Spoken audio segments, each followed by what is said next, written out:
Teach us about Ogboni. Town crier, teach us about Ogboni. That is what was made in my comment section. Why? I made a video saying that the president of Nigeria made a statement and said that he's going to send the Senate president of Nigeria to go and scatter the National Convention of ADC, a major opposition party. And he made a statement saying that reminded me of an old African governance system, that in the old Yoruba pre-colonial system in West Africa among Nigerians, that the Alaafin cannot say that to Oyo Mesi or to the Ogboni, saying, I will send you to go and scatter somewhere. Why? Because we had checks and balance, we had accountability, we had responsibility, and those systems of check and balance were respected and were not flouted even by the highest authority in the land. So that word and name Ogboni, that word caught this person's fancy, and he said, "Town crier, teach us about Ogboni." And I'm going to teach you, because I found that most people misunderstood what Ogboni represents. Pay attention. I am going to remove my glasses to teach you, so you won't think that town crier is looking at anywhere, because it's an insult to tell the voice of a Kebelan that is looking at somewhere while teaching you. No, this is wisdom, undiluted. Pay attention. You see, today in West Africa, in a local parlance, when people want to insinuate that someone is evil, they tell you, leave that man, Joe. That man, now Ogboni. That man is Ogboni. Telling you that the man is evil because Ogboni has been misunderstood to mean evil. Occultism, confraternity, criminals, secret society. But no, that is a wrong perception of what Ogboni actually represents. Pay attention, let me teach you. You see, that understanding that Ogboni is evil, okay, is largely a modern distortion that became stronger during and after colonial rule. That was a product of colonial influence in what African governance looked like. Do you understand? That does not mean that that is what it represents. You see, if you want to talk about the Ogboni, you have to go to West Africa among the Yorubas in the present day Nigeria. They had a system of governance that enables checks and balance. The Alaafin was there. The Aare Ona Kakanfo was there. The Oyo Mesi was there. The Ogboni was there.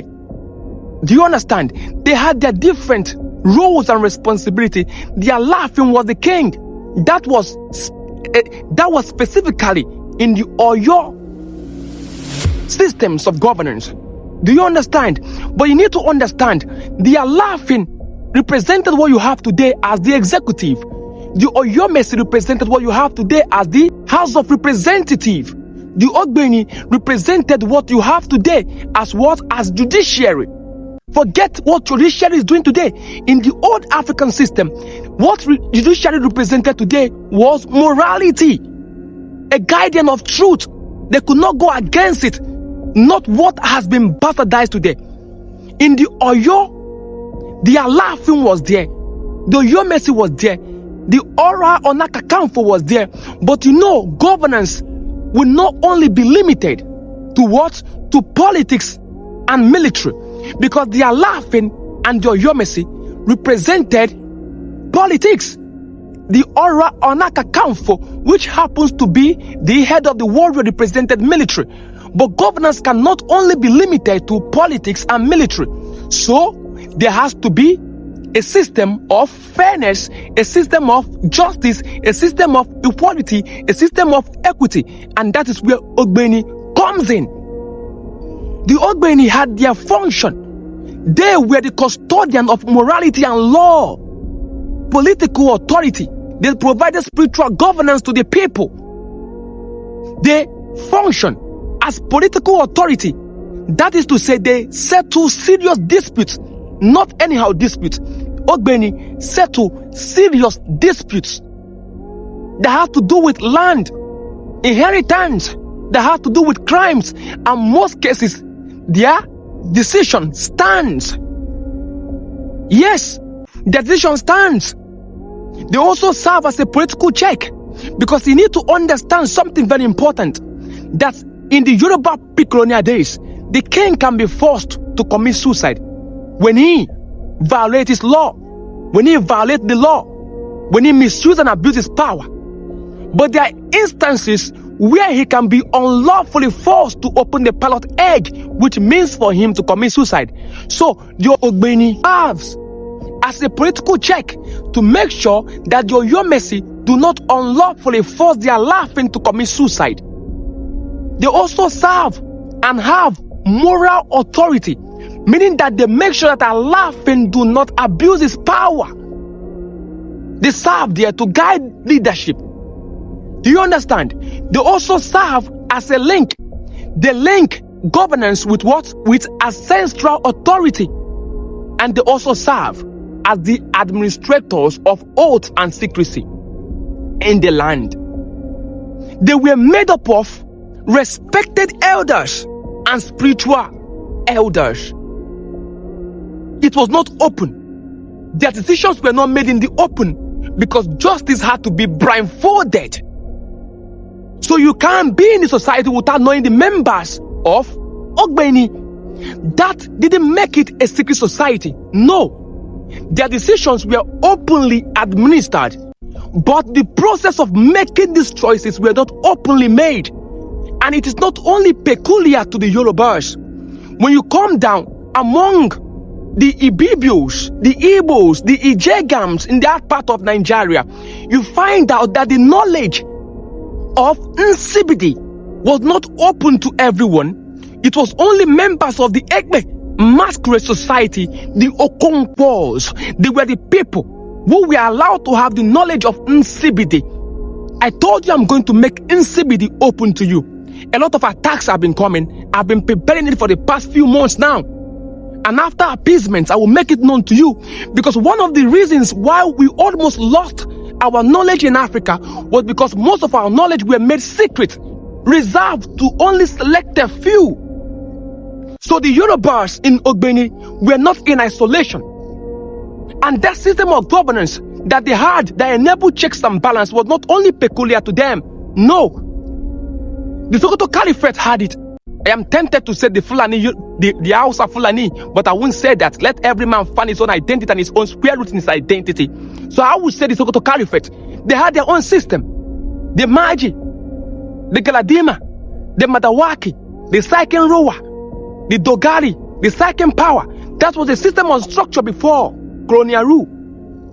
Among the Igbos, the Ezemwo, the Ofo title holders, the also title holders, the Umuada, the 8th grade that they called Otuogbo, they were there.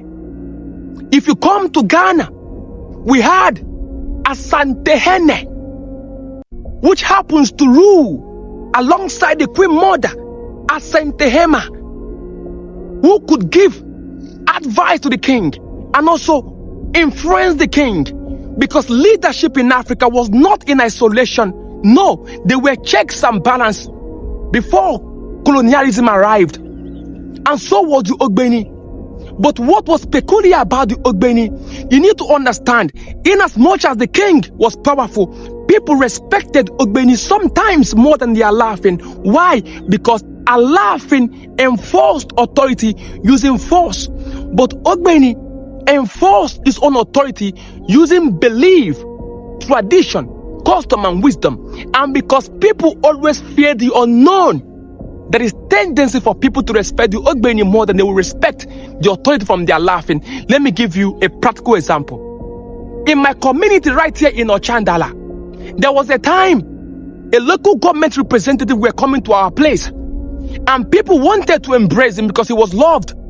But because we wanted to control the large crowd, police were invited.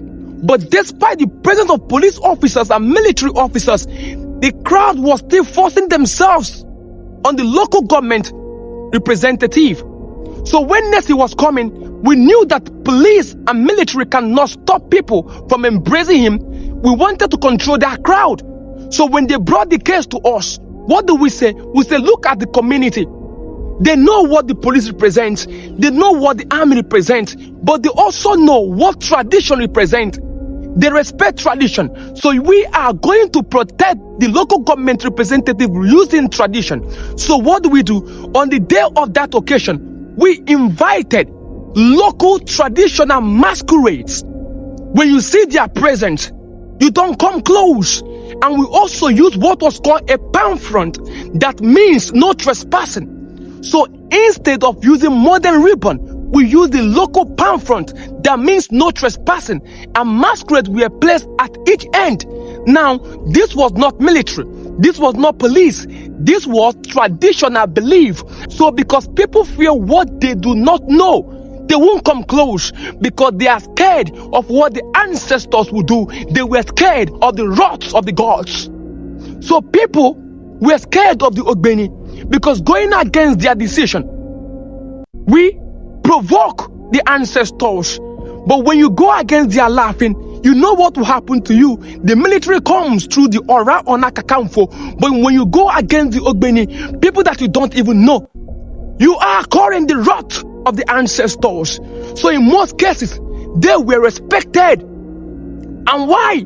Because the Ogboni represented three things. They represented the earth, they represented justice, and they represented truth.